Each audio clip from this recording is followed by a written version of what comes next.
Hello mga kasari, and for today's video, gagawa lang po tayo ng yelo kasi nag-running out tayo sa yelo today. Ayan, maganda po yung kalangitan mga kasari. Pakita ko lang sa ayan. Mainit na tanghali sa inyo mga kasari. So, yun po ang gagawin natin today. So, pakita ko lang po sa inyo ang ating lagayan ng yelo. Yan lang po yung laman ng ating freezer today. So, ito po yung ating mga frozen food like baloney, meron tayong longganisa de Cebu, meron tayong salami, at meron tayong 1 kilo na cheese dog na lang mga kasari. Ito sa pinakababa kasari, ito yung lagayan natin ng yelo. So, ayan.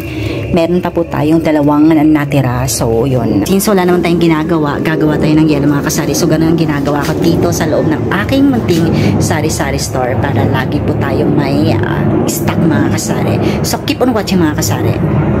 So, ito yung gagawin nating yelo mga kasari. At ito naman po yung imbudo natin. Ito naman po yung ating ice bag. At mga kasari, yung Sure. Kasi mas matibay ito mga kasari. Yan, ang isang ganito, yung laman nito is 100 pieces mga kasari. So, ito yung pinakamatibay na lagayan natin ng yelo. Ito yung ice bag na matibay.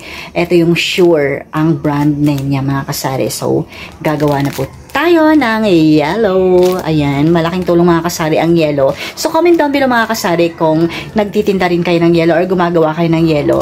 At malaki po talaga ang tulong nito mga kasari. Pandagdag din po to para sa bayarin natin ng kuryente every end of the month mga kasari. So, ako nakakaipon talaga ako nito mga kasari. Minsan nakakaipon ako ng 400 sa isang buwan. So, dagdag na rin yun pambayad ng kuryente mga kasari.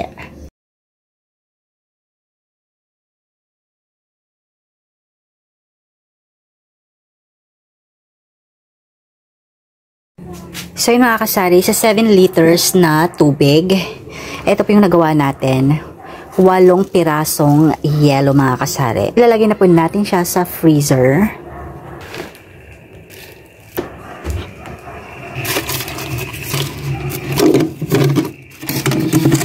Yung matigas, ilagay na po dito sa front para mabili lang siyang kunin pag may bumili.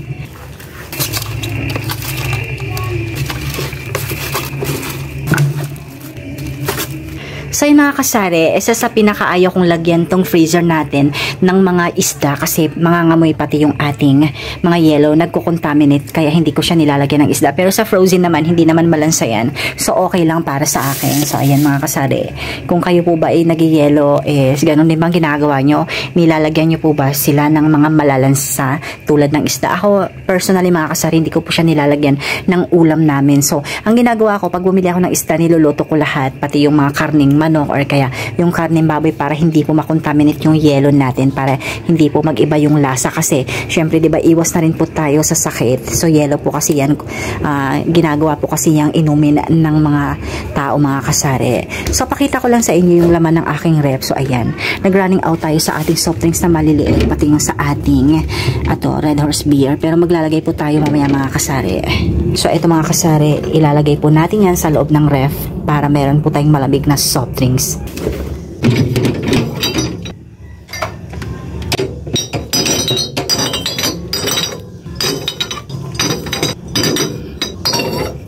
So, ayun mga kasari. Yan lang po yung laman ng aking ref. Sara na po natin. So, ganun lang po mga kasari yung ginagawa ko dito, lalong-lalo na pag wala namang customer at meron po tayong dapat gawin na natin. Tulad yung paggagawa natin ng yelo or pagsasalansan natin ng soft drinks mga kasari para patuloy po yung pintahan natin. So, that's all for today's video and thank you for watching and have a nice day. Ingat!